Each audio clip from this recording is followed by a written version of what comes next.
So this video is on trigonometric integrals, referring to, first of all, we're going to do integrals with a power of sine and a power of cosine, and then we're going to get to other integrals that have a power of tangent and a power of secant. And these are just particular tricks that work in these situations. So basically, there's a couple of cases to check for when you have a power of sine and a power of cosine. If m, the power on the sine, is odd, then I'm going to save a sine x.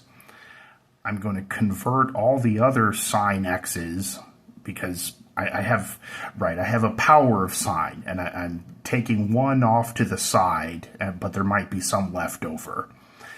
Any leftover powers of sine get converted to cosine using this identity. Sine squared is 1 minus cosine squared. And then the plan is to substitute w equals cosine x. There's another case that I'll get to, but maybe let me do an example first, because the example I have written down here is like what I just described. The power of sine is odd. So here's what I mean by this. So I'm going to go a bit slower than I need to. When I say that I'm going to save a sine x, I like to write it all the way to the right along with the dx. And of course there's some left over. There's sine to the fourth left over. And cosine squared. I left myself too much space, but that's fine. Let me just put a dot so it's clear I'm multiplying everything. Okay, so not a whole lot happened, but I saved my sine. Step 2 is to convert all the rest of the sine, so I have this sine to the fourth. Well, sine squared is 1 minus cosine squared. But what I have is sine to the fourth, so sine to the fourth is like sine squared squared. So that is that.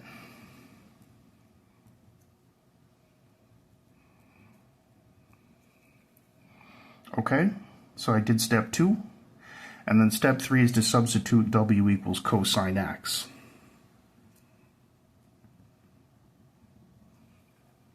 So the running theme for today is we're always going to save something at the beginning. Well, not always, but in a lot of these cases, like what we're doing now, we saved something for the beginning, and the plan is to do a substitution. The thing that we saved is basically there for your dw. dw is negative sine x, which is not quite the same as what we saved, but it's very close. There's just a negative there. So, yeah, let me make it clear what I'm doing. This integral turns into, well, 1 minus w squared squared, and then another w squared here.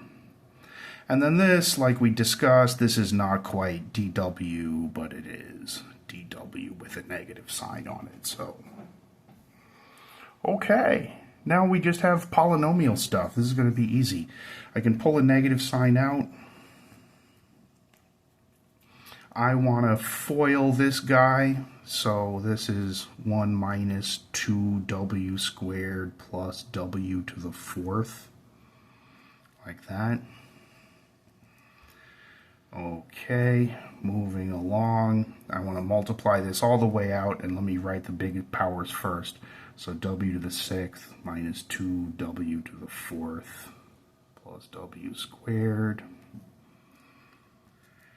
And then these are just powers of w, so I know how to integrate these.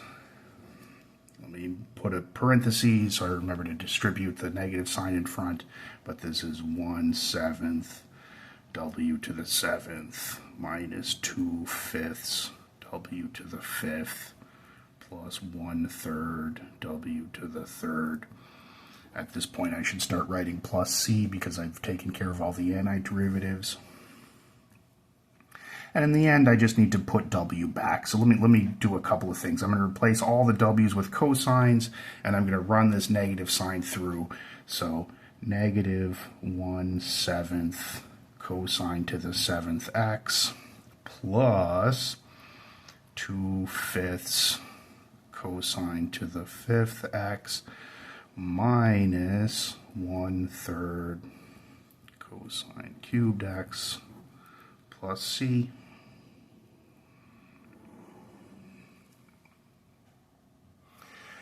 And that's how this goes. It's a strategy to set yourself up to make a successful substitution by saving something that's going to end up being your dw and using trig identities. Now, this other case that I skipped, I'll talk about briefly now. This is entirely similar. Sine and cosine are buddies. So when you have an odd power of cosine, you do something pretty, it's like the mirror image, roughly speaking, of what you do if you had an odd power of sine instead of cosine. So instead of saving a sine, I'm going to save a cosine in this case.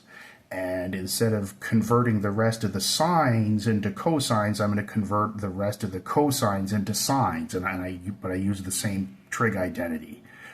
Right, this and this are equivalent, right? And then instead of substituting w equals cosine, I substitute w equals sine. And it works very similarly. I'll end up doing an example like this in some point, but for now I'll skip it.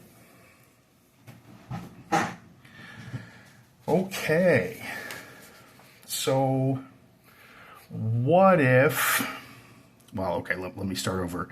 It's possible that you'll be in both of these situations. It's possible that you have an odd power of sine and an odd power of cosine, and then you could use either one of these strategies. Unfortunately, it's also possible that you'll have neither. It's possible that m will be even and n will also be even. And you need to know what to happen, what to do there. So let's do an example like that.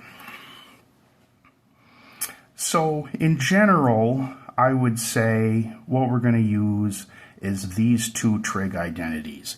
These are called the half angle identities.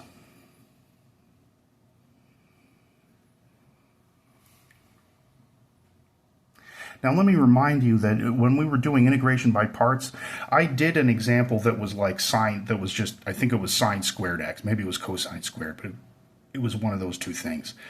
And we managed to do it using integration by parts. So that's one way to go. But what I'm going to tell you about now is how to do this using the half angle identities. Okay, so we've got an even power and an even power. So I'm going to replace a sine with that, or sine squared with that, and replace cosine squared with that.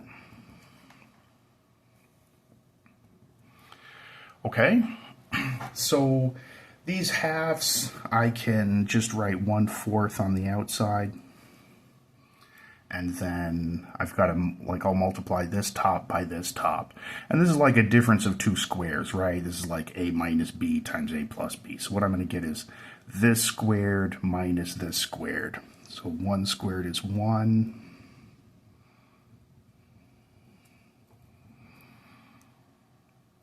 This squared is cosine squared 2x. Okay. So now let me take inventory here. I'm doing the antiderivative of this thing. I can think of these separately. The antiderivative of 1 is very, very easy. I'm not worried about that at all. Antiderivative of this, well, I'm not too happy because here this is, well, I see a power of cosine. I don't see a power of sine, but I can pretend it's like sine to the 0. So I'm actually in a similar situation to where I was before. I've got sine to the 0, and that counts as an even power of sine, and cosine to the 2, which is an even power of cosine. So it's like I've got an even power and another even power. But I'm just going to do what I did again.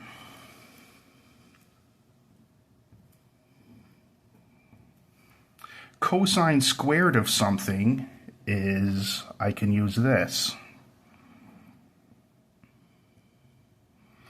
This is already a 2x, so this now becomes a 4x.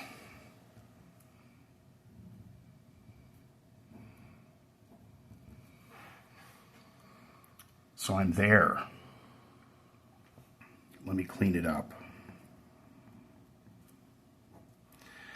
Well, okay, so 1 is 2 over 2, and then I'm subtracting this. So 2 over 2 minus, so I've got a 1 minus cosine 4x over 2. Or if I like, I can pull the half out and call this 1/8.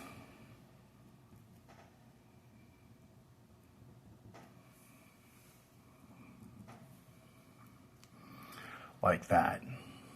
Okay, finally, okay, once again, I can integrate 1, that's no problem. Integrating cosine 4x, since this is just like a 1 power now, this is a lot easier. This is one of those easy substitutions that we can do in our head. So antiderivative of 1 is just x. Antiderivative of cosine x, like if that 4 wasn't there, the antiderivative of cosine is just sine, but there's a 4 there, so how do we fix it?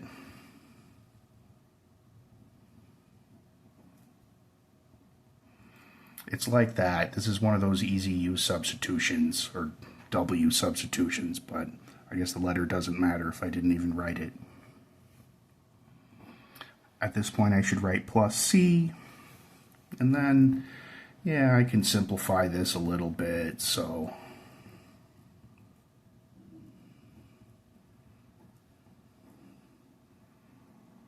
we're there. Okay, and that's how you handle a situation where you have a power of sine and a power of cosine and they're both even.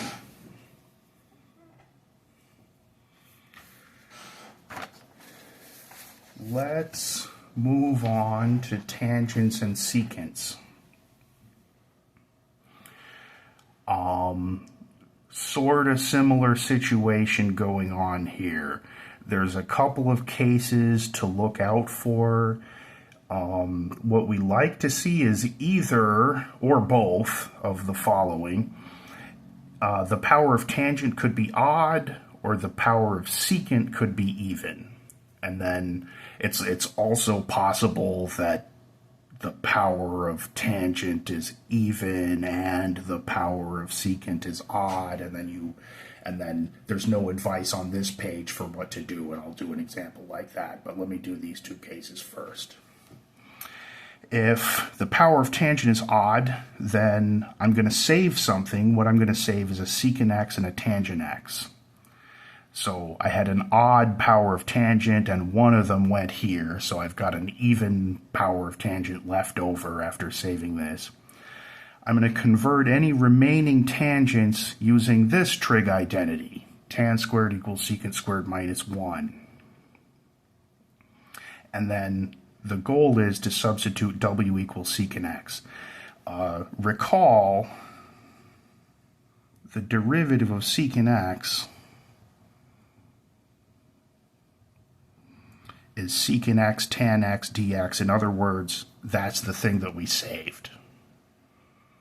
So the thing that you're saving is there to be your dw. Over here, if n is even, then, or the power of secant is even, then I'm going to save a secant squared. I'm going to convert any remaining secants using this trig identity. I'm going to substitute w equals tan x, and let's recall the derivative of tan x is, well, it's the very thing that we saved. All right. So let's do an example. So I've got this one. The power of tangent is not odd, so I'm not doing this. The power of secant is even, so I can do this. So step 1 is I just save a secant, or save a secant squared. And I like to, the thing that I save, I like to write all the way to the right. And I'm not going to do too much. Let me just write what's left over. So what's left over is secant to the 4th. All right. Step 2, I'm going to convert any remaining secants using this trig identity. So tangent stays. Secant squared is tan squared plus 1. Secant to the 4th would be that squared. And then this stays where it is.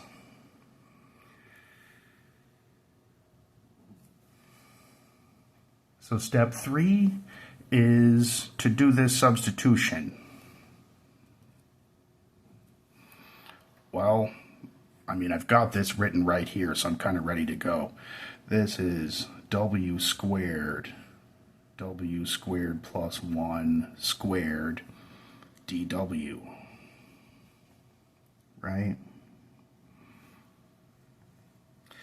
And now I just have polynomial stuff. I've got to multiply this out, but it's just going to be a bunch of powers of w, and, you know, it's just a matter of work from here.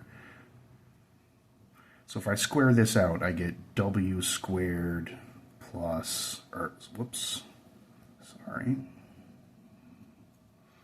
w to the 4th plus 2w squared plus 1. Multiply it all the way out, w to the 6th plus 2w to the 4th plus w squared. Finally, I've got my powers of w, so 1/7 w to the 7th, 2/5 w to the 5th, 1/3 w cubed. At this point, I should start writing plus c. And then I'll substitute back. W was tangent, so 1/7 tan to the 7th x, 2/5 tan to the 5th x, 1/3 tan cubed x plus c.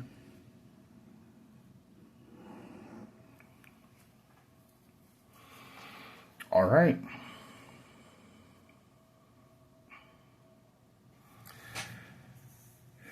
So let me cover the last uncovered case, which is when we're not, it's neither of these.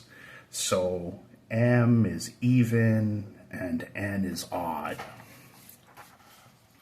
So here's the example I'm going to do.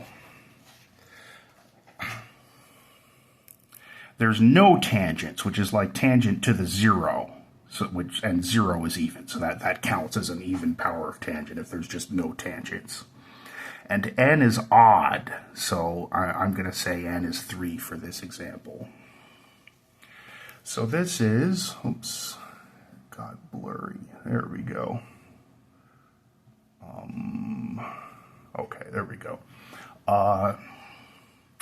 This is a case that we hope doesn't come up very often, and I'm going to be pretty gentle with cases like this. I don't plan to put a case like this on a test, because the truth is, it requires, I mean, it's not as cut and dry as the other cases. We should at least have some faint memory of having discussed this, though. So let me do an example. Roughly speaking, I would say my suggestion is to try integration by parts. And again, remember, when I was doing integration by parts, I did an example, I think I did sine squared x, or it was either sine squared or cosine squared, but it would be similar either way. We did integration by parts, and it was one of those examples for integration by parts where you start with an integral and then you use integration by parts and then you manage to turn it in, you manage to write it in terms of itself. So the very same integral that you're starting with ends up in your answer, and then you solve for it. This is going to be one of those. So here we go.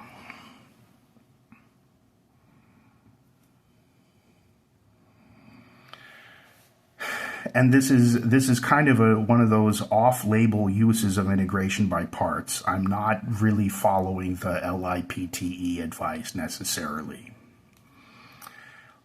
I'm going to decide what to make dv first.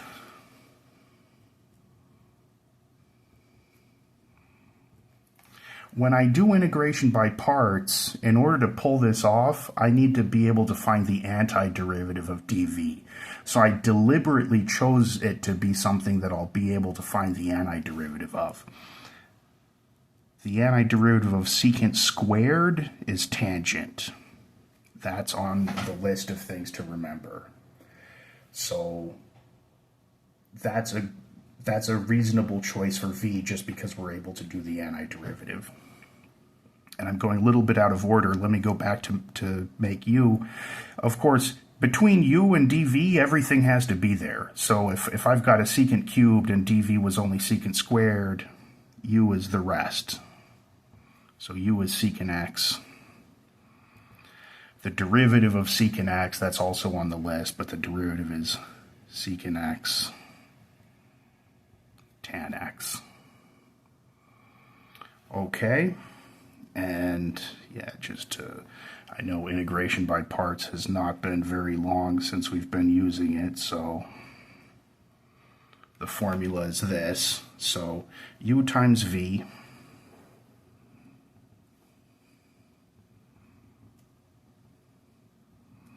minus the integral of v du.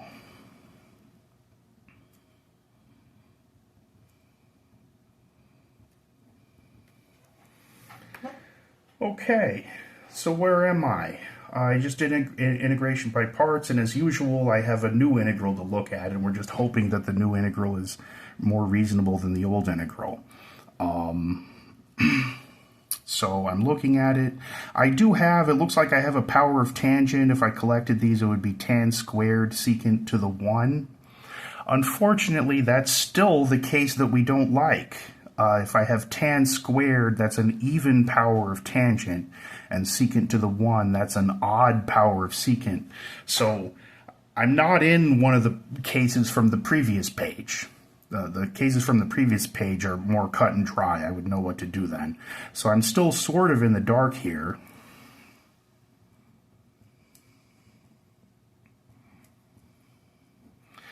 Let me try something.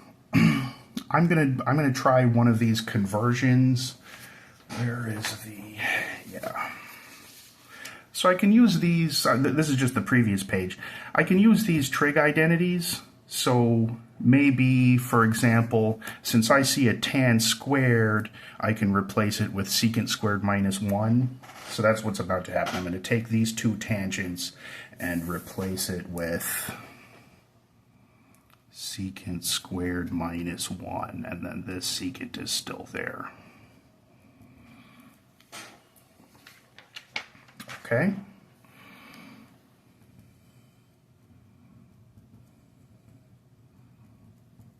Let me just multiply that out.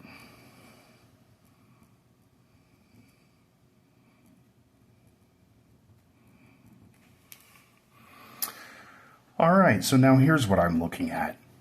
And as usual, since I have addition or subtraction going on inside the integral, I can view these things separately. And maybe let me skip this one for now. This one is on the list. It's not very nice, I'll tell you what it is, but it's on the list of things to memorize. This, lo and behold, well, what do we have here? The very function that I was originally trying to integrate in the first place. So like I said, this is going to be one of those integration by parts examples where I start with an integral, I get an answer involving the same integral, and then I solve for it.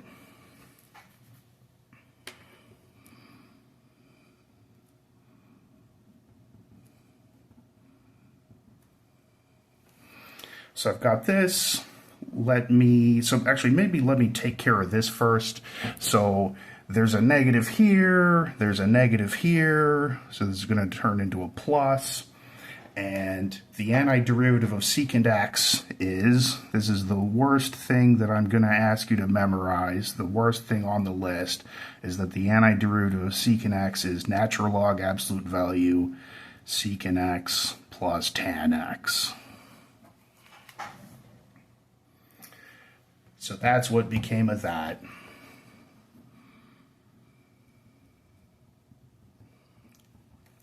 And let me leave this alone. Okay. So, yeah, by the way, this still equals this. So it's like, yeah.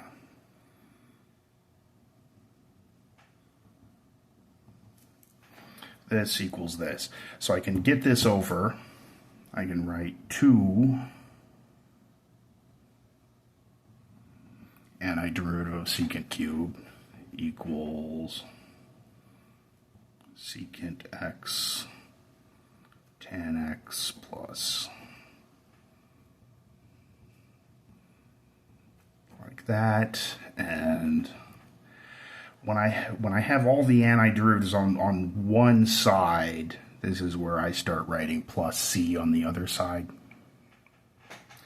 And then I'm going to divide by 2 and that'll be it.